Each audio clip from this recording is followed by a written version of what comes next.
நண்பர்கள் அனைவருக்கும் வணக்கம். வாங்க கனவு தேசத்தில் பயணிக்கலாம். கனவு தேசத்தில் உங்களுடன் பயணிக்கும் நான் ராஜ்குமார். நண்பர்களே, இந்த காணொலி பதிவுல எதை பற்றி பார்க்க போறோம் அப்படின்னா, கடந்த மாதம் 27ஆம் தேதி அன்று கவின்குமார் அவர்கள் ஆணவ படுகொலை செய்யப்பட்டார். இது நமக்கு எல்லாரும் தெரிஞ்ச விஷயம்தான். இந்த கொலை செய்தது யாரு அப்படின்னா, அந்த கவின்குமார் அவருடைய காதலினுடைய தம்பி. அவர் தான் இந்த கொலையை செய்திருக்காரு. இந்த ஆணவ படுகொலைக்கு எதிராக பல குரல்களும் அதே சமயத்தில் ஆதரவாக சில குரல்களும் இங்க ஒலிக்கதான் செய்யுது. அப்ப இது ஒரு அறத்தின் வழியில் இன்னைக்கு இருக்கக்கூடிய சூழ்நிலையில இது சரியா தவறா? முதல்ல இந்த காதல் அப்படிங்கிறது சரியா தவறா அப்படிங்கறத பற்றி எனது பார்வை, எனது கருத்து தான் இந்த காணொலியில உங்களோட பகிர்ந்துக்க போறேன். இந்த காணொலி முழுமையா பார்த்தாதான் நான் சொல்றது என்ன அப்படிங்கிறது உங்களுக்கு புரிய வரும். அதாவது இன்று இருக்கக்கூடிய தமிழ்நாட்டின் சூழ்நிலை, மக்களுடைய மனநிலை, அது மட்டும் இல்லாம ஒரு அறத்தின் வழியில் இருந்துதான் எனது கருத்தையும் எனது பார்வையும் உங்களோட பகிர்ந்து கொள்ள போறேன். அதனால முடிஞ்ச வரைக்கும் நேரம் இருக்கவங்க கொஞ்சம் பொறுமையா கடைசி வரைக்கும் பாருங்க. பார்த்துட்டு உங்களுடைய கருத்தை பதிவிடுங்க. சரி நண்பர்களே, வாங்க இப்ப நேரா விடயத்துக்குள்ள போலாம். முதல்ல இந்த கொலை நடந்தது பாத்தீங்களா? இந்த கொலையை எக்காரணத்தை கொண்டும் எந்த காரணம் சொன்னாலும் இதை துளி அளவும் ஏற்றுக்கொள்ள முடியாது. அதாவது இதுக்கு வேறு எந்த வகையிலும் நம்ம தீர்வு கண்டிருக்கலாம். ஆனா கொலை அப்படிங்கிறது எந்த இதற்கும் தீர்வு கிடையாது. ஒரு உயிரை இருக்கக்கூடிய அதிகாரம், ஒரு உரிமை அப்படிங்கிறது மனிதனுக்கு கிடையாது. அந்த வகையில இந்த கொலையை எதிர்த்து நாம வன்மையா கண்டிக்கிறோம். சரி, அடுத்தது இந்த காதல் சரியா தவறா? நம்ம காதலிக்கிறது சரியா தவறா அப்படின்னு கேட்டா, என்ன பொறுத்தவரையில நான் காதலுக்கு எதிரானவன் கிடையாது. காதலை ஆதரிக்கக்கூடிய ஒரு நபர் தான்.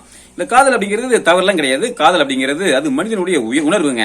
இது காதல் அப்படிங்கிறது மனிதனுக்கு மட்டும் கிடையாது, எல்லா உயிர்களுக்கும் பொதுவானது, இயற்கையானது. அப்படிங்கும் போது இந்த இடத்துல காதலிக்கிறது, காதல் அப்படிங்கிறது தவறான விடயம் கிடையாது. இது ஒரு சரியான விடயம் தான். ஆனா அதே சமயத்துல இந்த காதல் அப்படிங்கிறது மற்ற உயிரினங்களை பற்றி இதுல எந்த பிரச்சனையும் கிடையாது. ஆனா மனிதர்களுக்கு இடையில, இந்த மனித சமுதாயத்துல இது ஒரு பிரச்சனையா இருக்கு. அப்ப என்ன பண்ணணும் அப்படின்னா, இந்த காதல் அப்படிங்கிற விஷயத்துல இந்த மனிதர்களுக்கு கொஞ்சம் நிதானம் தேவை. இன்னைக்கு எந்த விஷயத்தின் இருந்தாலும் சரி, எந்த வேலையா இருந்தாலும் சரி, நம்ம நிதானம் வேணும் அப்படின்னு சொல்றோம் பாத்தீங்களா? அதே மாதிரி இந்த காதலிக்கிற இந்த விஷயத்திலையும், இந்த காதல் விஷயத்திலையும் நிதானம் அப்படிங்கிறது ரொம்ப ரொம்ப ரொம்ப தேவை அப்படிங்கறத நான் ரொம்ப அழுத்தம் திருத்தமா பதிவு பண்றேன். நம்ம திரைப்படங்கள்ல பாத்திருப்போம். அதுல எப்படி இருக்கும் அப்படின்னா, நான் காதலிச்ச பொண்ணை தான் திருமணம் பண்ணுவேன். உயிரே போனாலும் சரி, எனது வாழ்க்கையே போனாலும் சரி, எனக்கு நான் காதலிச்ச பொண்ணை தான் திருமணம் பண்ணுவேன். அந்த பொண்ணை தான் திருமணம் பண்ணுவேன். நான் கட்டினா அந்த பொண்ணை தான் திருமணம் பண்ணுவேன். அந்த பையனை தான் திருமணம் பண்ணுவேன். அப்படிங்கிற மாதிரி நான் காதலிச்ச பொண்ணோட தான் நான் கடைசியா வாழ்வேன். வாழ்ந்தா உன்னோடு தான், இல்லன்னா மண்ணோடு தான் அப்படிங்கிற மாதிரிலாம் இன்னைக்கு நம்ம படங்கள்ல, வசனங்கள்ல பாத்திருப்போம், பாடல்களை பாத்திருப்போம். அது நமது நிஜ வாழ்க்கைக்கு ஒத்து வருமா அப்படின்னா, நிச்சயம் 100% ஒத்து வராதுங்க. அது சினிமா காதல், திரைப்பட காதல், அது நம்ம நிஜ வாழ்க்கைக்கு அது எல்லளவும் கொஞ்சம் ஒத்து வராது. அதனால சினிமா காதலையும் நம்ம நிஜ வாழ்க்கையோட இருக்கக்கூடிய இந்த காதலை முடிச்சு போட்டுக்க வேணாம்.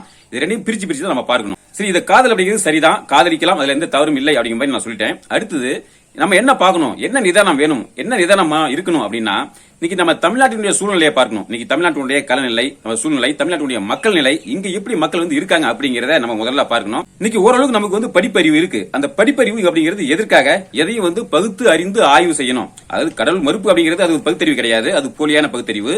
அதாவது இன்னைக்கு கல சூழ்நிலை என்ன, இன்னைக்கு நம்ம நாட்டினுடைய சூழ்நிலை என்ன, மக்களுடைய மனநிலை என்ன, இங்க சாதி அப்படிங்கிறது எந்த அளவுக்கு இன்னைக்கு இருக்கு அப்படிங்கறத பகுத்து ஆராய்ந்து தெளிந்து அதை நம்ம செய்யணுங்க. அப்ப நம்ம தமிழ்நாட்டுடைய சூழ்நிலையை பார்த்தோம் அப்படின்னா, தமிழ்நாட்டுடைய மக்கள் நிலையை பார்த்தோம் அப்படின்னா, இன்னைக்கு தமிழ்நாட்டுல ஒரு பேருக்கு பின்னால இருக்கக்கூடிய சாதியை ஒழிச்சிட்டாங்க. எனக்கு விவரம் தெரிஞ்ச நாட்கள்ல ஒரு 25 வருடங்களுக்கு முன்னால பேருக்கு பின்னால சாதியை போடுறது அப்படிங்கிற வழக்கம் இருந்தது. இப்படி தமிழ்நாட்டுல பேருக்கு பின்னால இருக்கக்கூடிய சாதியை ஒழிச்சாங்களே தவிர, மக்களின் மனத்தில் இருக்கக்கூடிய, மக்களின் ரத்தத்தில் இருக்கக்கூடிய, மனதின் உணர்வில் இருக்கக்கூடிய அந்த சாதியை ஒழிக்க முடிஞ்சுதா அப்படின்னா நிச்சயம் கிடையாது. இப்படி பெயருக்கு பின்னால இருக்கிற சாதியை ஒழிச்சிட்டாலும் இன்னைக்கு மக்களுடைய மனதுல, அவங்களுடைய உணர்வுல, அவங்களுடைய ரத்தத்துல இன்னைக்கு 2.5 ஒன்று போய் கலந்துதான் இருக்குது இந்த சாதி அப்படிங்கிறது.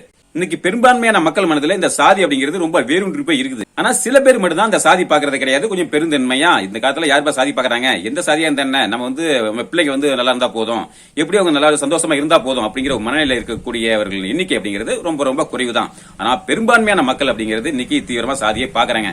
இதுதாங்க நம்ம தமிழ்நாட்டில் இருக்கக்கூடிய மக்களுடைய மனநிலை, நம்ம தமிழ்நாட்டினுடைய கலந்து சூழ்நிலையும் இதுதான். அப்ப இதை எண்ணி பார்க்கணும் இல்லையா?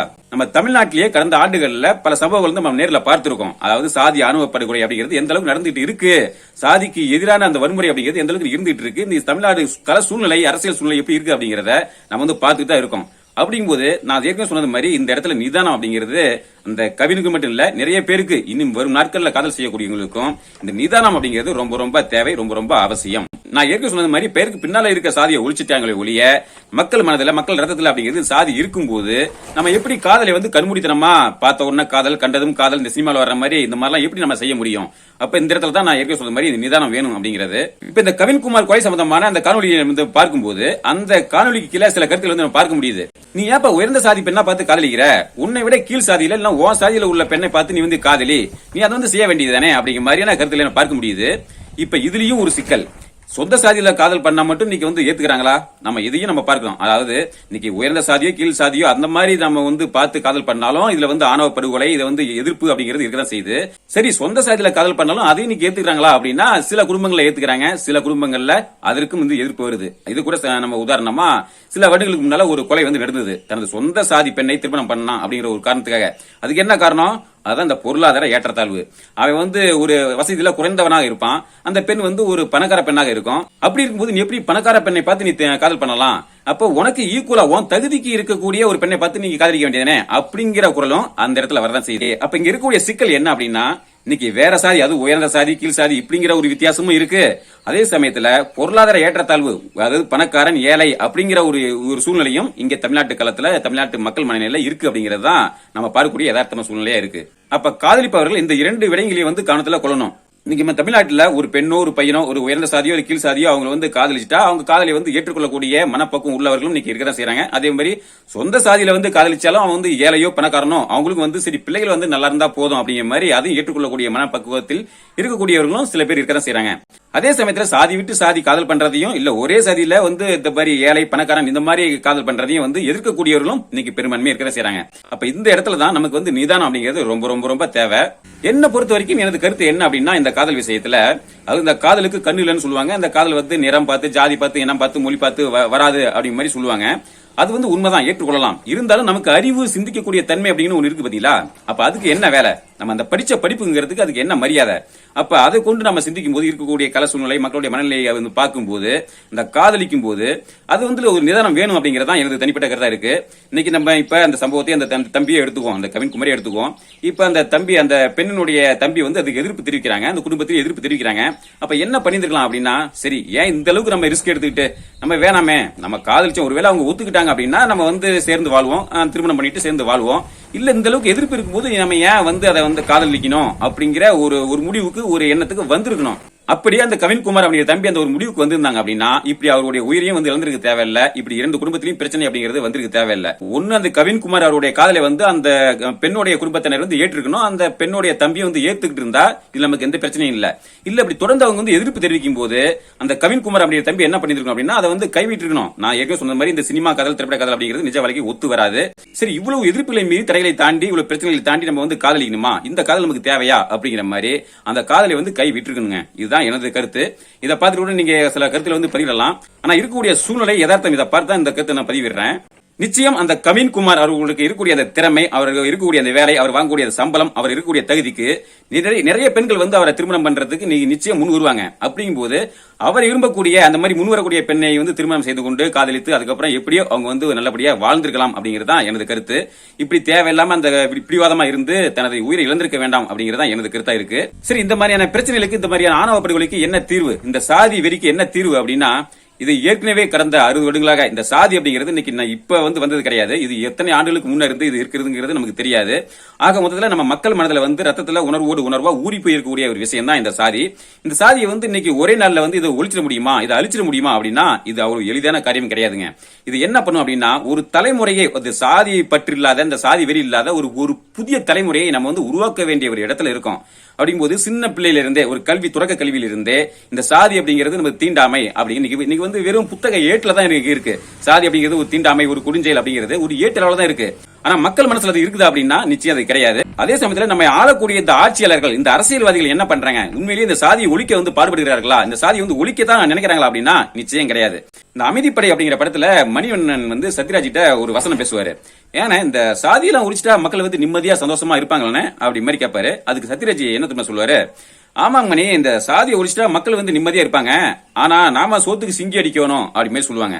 இதுதான் இன்று இருக்கக்கூடிய நிஜ அரசியல்வாதிகள், நிஜ அரசியல் கட்சி தலைவர்களுடைய உண்மையான மனநிலை. எக்காரணத்தை கொண்டும் இங்க இருக்கக்கூடிய இந்த திராவிட கட்சியா இருந்தாலும் சரி, எந்த கட்சியா இருந்தாலும் சரிங்க, இன்னைக்கு நாம் தமிழர் கட்சியை தவிர மற்ற எல்லா கட்சிகளுமே இந்த ஜாதியை ஒழிக்கிறதுக்கு முற்பட மாட்டாங்க. ஜாதி இருக்கணும் அப்படின்னு தான் சொல்லுவாங்க. ஏன்னா ஜாதி இருந்தாதான் அவங்களுக்கு வந்து அரசியல், அவங்களுக்கு பிழைப்பு. அதனால எக்காரணத்தை கொண்டு இந்த சாதியை வந்து ஒழிக்கிறதுக்கு அவங்க முற்பட மாட்டாங்க. சாதியை வளர்க்கணும் அப்படின்னு சொல்லிட்டு தான் அவங்க வந்து நினைப்பாங்க. இப்ப இந்த சம்பவத்தை எடுத்துக்கிட்டாலும் இதுக்கு வந்து ஒரு தீர்வு வந்து கொண்டு வருவாங்களா அப்படின்னா நிச்சயம் கிடையாது. இந்த மாதிரி சம்பவங்களை வந்து வெளியே வந்து எதிர்க்கிற மாதிரி எதிர்ப்பாங்க. ஆனா உள்ளுக்குள்ள இதை ரசிப்பாங்க. இந்த மாதிரி இன்னும் அதிகமா நடக்கணும் அப்படிங்கிற மாதிரி தான் நினைப்பாங்க. ஏன்னா இந்த மாதிரி நடந்தாதான் அவங்களுக்கு வந்து அரசியல், அவங்களுக்கு பிழைப்பு. இதை வந்து நம்ம மக்கள் வந்து உணரணும். நாம் தமிழர் கட்சி தவிர மற்ற இருக்கக்கூடிய இந்த அரசியல்வாதிகளுடைய இந்த உண்மை முகத்தை வந்து மக்கள் வந்து உணரணும். இது உணராத வரைக்கும் எந்த ஒரு மாற்றம் நிகழாது. இப்படி சாதி உண்மையிலேயே ஒழிக்கக்கூடிய ஒரு தலைவன் ஒரு ஆட்சிக்கு வந்து அதை வந்து தொடக்கத்திலிருந்து அந்த கல்வி முறையிலிருந்து அந்த பிள்ளைகளுடைய மனநிலையிலிருந்து சாதி அப்படிங்கிறது ஒரு தீண்டாமை, அது ஒரு பாவ செயல், நம்ம மனிதர்கள் எல்லாருமே ஒரு இனம் தான், நம்ம எல்லோரும் வந்து ஒரு தாய் மக்கள் தான் அப்படிங்கிறத அது அந்த பள்ளியிலிருந்தே அந்த கல்வி முறையிலிருந்தே கொண்டு வந்து ஒரு புதிய தலைமுறை அடுத்த ஒரு 60 வருஷம் கூட ஆகலாம். இது வந்து ஒரே நாள் ஒழிக்க முடியாது, ஒரே சில வருடங்களில் ஒழிக்க முடியாது. ஒரு புதிய தலைமுறை, சாதி உணர்வு இல்லாத, சாதி வெறி இல்லாத ஒரு புதிய தலைமுறையை உருவாக்கினால் மட்டும்தான் இந்த சாதியை வந்து ஒழிக்க முடியும். மற்றபடி எந்த வகையிலும் ஒழிக்க முடியாது. முதல்ல அதுக்கு முன்ன நம்ம என்ன செய்யணும் அப்படின்னா இந்த சாதி ஏற்றத்தாழ்வு முதல்ல ஒழிக்கணும். நீ உயர்ந்த ஜாதி, நான் வந்து கீழ் ஜாதி அப்படிங்கிற அந்த ஒரு உணர்வு இல்லாம முதல்ல ஜாதி ஏற்றத்தாழ்வை முதல்ல ஒழிக்கணும். அதன் பிறகுதான் நம்ம ஜாதி ஒழிக்க முடியும். இதற்கு பல வருடங்கள் ஒரு தலைமுறை ஆகலாம். சரி, இந்த மாதிரி சாதிய பிரச்சனை, சாதி ஆணவ படுகொலை, இதுக்கு மட்டும் இல்ல, இன்னும் பல பிரச்சனைகளுக்கும் ஒரே தீர்வு என்ன அப்படின்னா எனது கருத்து, ஒரே கருத்து, நாம் தமிழர் கட்சி அண்ணன் சீமான் அவர்கள் ஆட்சிக்கு வர்றதுதாங்க. நாம் தமிழ் கட்சி வெல்ல வேண்டும், அண்ணன் சீமான் அவர்கள் முதல்வராக ஆக வேண்டும். இது நடந்ததுன்னா நிச்சயம் இந்த சாதி அப்படிங்கிறது இன்னைக்கு ஒரே நாள் இல்லைனாலும் அடுத்து வரும் நாட்கள்ல அடுத்த ஒரு தலைமுறையில வந்து இந்த சாதி அப்படிங்கிறது அது மட்டும் இல்லாம பல பிரச்சனைகளுக்கும் ஒரு தீர்வு இருக்கு. ஏன்னா இன்னைக்கு சாதியை ஒழிக்க வேண்டும், சாதி இல்லாத சமுதாயம் உருவாக்க வேண்டும் அப்படிங்கிற ஒரு எண்ணம் கொண்ட ஒரு அரசியல்வாதியாக அண்ணன் சீமான் அவர்கள் மட்டும்தான் இருக்காங்க. ஏன்னா அந்த ஆணவ படுகொலை இருந்தாலும் சரி, வேற எந்த பிரச்சனையா இருந்தாலும் சரி, நீங்க குரல் கொடுக்கக்கூடிய ஒரே ஒரு அரசியல்வாதியா இருக்கக்கூடிய ஒரு நபர் அப்படின்னா அது அண்ணன் சீமான் அவர்கள் மட்டும்தான். அவருக்கு தான் அந்த நோக்கமும் இருக்கு, அந்த ஒரு எண்ணமும் இருக்கு. ஆமாங்க நண்பர்களே, விரைவில் நாம் தமிழ் கட்சி ஆட்சிக்கு அமைய வேண்டும், அண்ணன் சீமான் அவர்கள் முதல்வராக ஆக வேண்டும். அப்படி ஆனா மட்டும்தான் அடுத்து வரக்கூடிய தலைமுறையாவது வந்து ஒரு நிம்மதியாக, ஒரு மகிழ்ச்சியாக அது வந்து இங்க வாழ முடியும். எல்லா சூழ்நிலையும் மக்கள் வந்து நிம்மதியாக வாழ முடியும் அப்படிங்கிறது தான் எனது கருத்தா இருக்கு. அதனால நண்பர்களே, நாம் தமிழ் கட்சி ஆட்சிக்கு வரவும் அண்ணன் சீமான் அவர்கள் வந்து முதல்வராக ஆகுவதற்கு நம்ம என்னென்னலாம் செய்யணுமோ, எந்த மாதிரி முயற்சிகளை மேற்கொள்ளணுமோ, எந்த மாதிரி திட்டமிடணுமோ, எந்த மாதிரி வியூங்களை வகுக்கணுமோ அதையெல்லாம் வரும் நாட்களை நிச்சயம் செய்வோம். சரி நண்பர்களே, இந்த சம்பவத்தை பற்றி எனது கருத்து, இதை பற்றி உங்களுடைய கருத்து என்ன அப்படிங்கறத பதிவிடுங்க. மீண்டும் அடுத்த ஒரு பதிவு சந்திப்போம். நன்றி, வணக்கம்.